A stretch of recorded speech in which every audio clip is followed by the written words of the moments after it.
नमस्कार मित्रों, मैं विकास वर्धन आज आप लोगों के समक्ष तानसेन के जीवन से जुड़ी एक कहानी लेकर उपस्थित हुआ हूँ।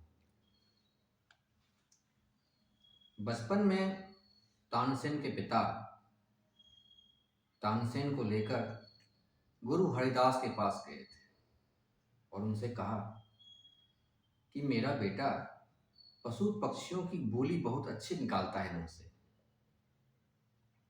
मैं चाहता हूँ कि यह संगीत की दुनिया में आगे बढ़े और आपकी कृपा इसके ऊपर हो, तभी ऐसा हो पाएगा, वरना यह जीवन भर पशु पक्षियों की बोलियां ही निकालता रह जाएगा। हरिदास ने कहा कि जरा एक पक्षी की आवाज निकाल कर दिखाना। तो बहुत सुंदर निकाल कर दिखाया उन्होंने। बचपन में इनका नाम था राम तनु पांडे। तो बड़ा अच्छा तन्ना तन्ना लोग क्या करने बुलाते थे। बहुत अच्छी आवाज निकाली। उसके बाद हरिदास ने उन्हें शिष्य रूप में स्वीकार किया और तब से संगीत की शिक्षा आरंभ हुई। एक बार की बात है, हरिदास गाना गा रहे थे, सिखा रहे थे, लेकिन तानसेन का ध्यान कहीं और चला जाता था। तो उन्होंने पूछा कि सच सच बताओ, तुम्हारा ध्यान इस वक्त कहाँ था? मैं तुम्हें गाना गाना सिखा रहा हूं, तुम्हारा ध्यान कहाँ था? तो तानसेन ने कहा कि मैं यह सोच रहा हूं कि मैं आपके इतना अच्छा कब गा सकूंगा। आप इतना अच्छा गाते हैं और अभी मैं शुरुआत किया हूं, पता नहीं वो दिन कब आएगा कि मैं आपके इतना अच्छा गा सकूंगा। तो पता है मित्रों, हरिदास ने क्या कहा? हरिदास ने कहा कि यह प्रश्न तुम्हारा बहुत ही वाजिब है और कुछ लोग गाना गाते हैं अपने उदर पूर्ति के लिए, यानी कि आजीविका के लिए। कुछ लोग गाना गाते हैं अपने पैशन के लिए, शौक है। कुछ लोग गाते हैं दूसरों के मनोरंजन के लिए। कुछ लोग गाना गाते हैं सर्वश्रेष्ठ के लिए, परमात्मा के लिए। तो जिस दिन तुम्हें गाना गाने का सर्वश्रेष्ठ कारण मिल जाएगा, उस दिन सर्वश्रेष्ठ गायन तुमसे हो पाएगा। इस प्रकार से हरिदास ने उन्हें समझाया कि कोई भी कार्य तब बेहतर हो पाता है, सर्वश्रेष्ठ हो पाता है, जब उस काम को करने का कारण सर्वश्रेष्ठ हो। कोई भी कार्य जो आप कर रहे हैं, अगर उसके कारण का करने का कारण सर्वश्रेष्ठ है, तो वह कार्य भी सर्वश्रेष्ठ होगा। यह कर्मयोग का भी सिद्धांत है। जब तानसेन काफी विकसित हुए संगीत की परंपरा में, तब अकबर के नवरत्नों में उनका चयन हुआ। अकबर के यहाँ गाते थे, खूब तारीफें पाते थे। एक बार अकबर ने कहा कि तानसेन, तुम गाते बहुत बढ़िया हो, तो तुम्हारे गुरु कितना अच्छा गाते होंगे, उनकी तुलना में तुम कहाँ अपने आप को देखते हो?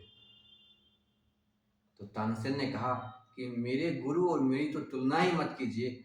वो आसमान है और मैं तो जमीन हूँ, पाताल हूँ। उनकी तुलना में मैं कहीं भी नहीं। तो अकबर ने कहा, क्या मैं एक बार उनका गाना सुन सकता हूँ? तो तानसेन ने कहा, यह बड़ा मुश्किल काम है कि उनका गाना सुन पाना, क्योंकि वो आपके लिए गाना नहीं गाएंगे। तो फिर किसके लिए गाएंगे? अकबर ने पूछा। उन्होंने कहा, वो तो अपनी राधा रानी के लिए गाते हैं। जब उनका मन होता है तब वो गाते हैं, वो आपके लिए गाना नहीं गाएंगे। अगर आपको सुनना है गाना, तो आपको चोरी से सुनना पड़ेगा, छुप कर। जिस वक्त वो गाते हैं उस वक्त आप छुप कर उनका गाना सुन सकते हैं। यही एक रास्ता है।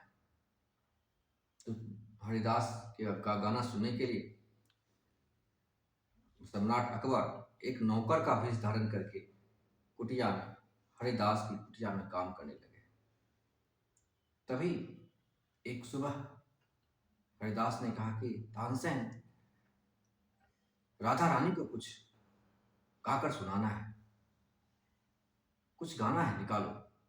तभी उन्होंने वाद्य यंत्र निकाला और बजाना शुरू किया। उन्होंने कहा कि यह धुन लगाओ, लेकिन तानसेन जानबूझ करके गलती कर देते थे राग के साथ, ताकि हमारे राग को करेक्ट करने के लिए, इसमें करेक्शन लगाने के लिए हमारे गुरु हरिदास ठीक से उसे गाएं। और ऐसा हुआ भी। जब वो गलती कर दे गाने में जानबूझकर, तब तानसेन को उनके गुरु हरिदास को गुस्सा आया। उन्होंने कहा, लाओ मैं तुम्हें गाकर सिखाता हूँ, ऐसे नहीं होता।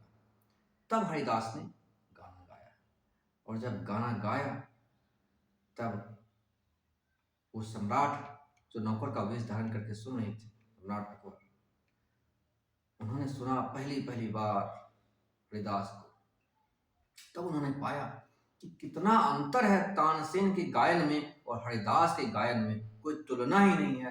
हरिदास तो बहुत ऊपर है और तानसेन जिसे मैं बहुत ऊपर समझता था, यह तो वास्तव में जमीन और आसमान का अंतर है दोनों।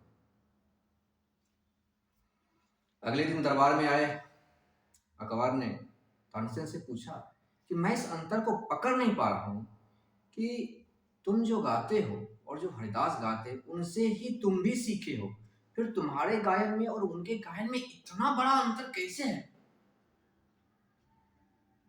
तो तानसेन ने कहा कि मैं गाना गाता हूं आजीविका के लिए, सम्मान के लिए, कुछ पाने के लिए, कुछ खोने का डर है मुझ में, इन सब कारणों से मैं गाता हूं।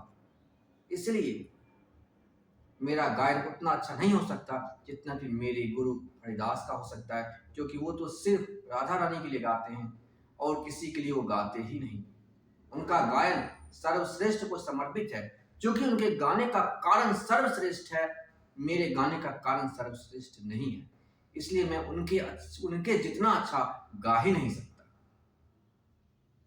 आशा करता हूं मित्रों कहानी आपको पसंद आई होगी। कहानी पसंद आए तो चैनल को सब्सक्राइब करें, लाइक करें और अपने मित्रों के साथ शेयर करें। बहुत बहुत धन्यवाद।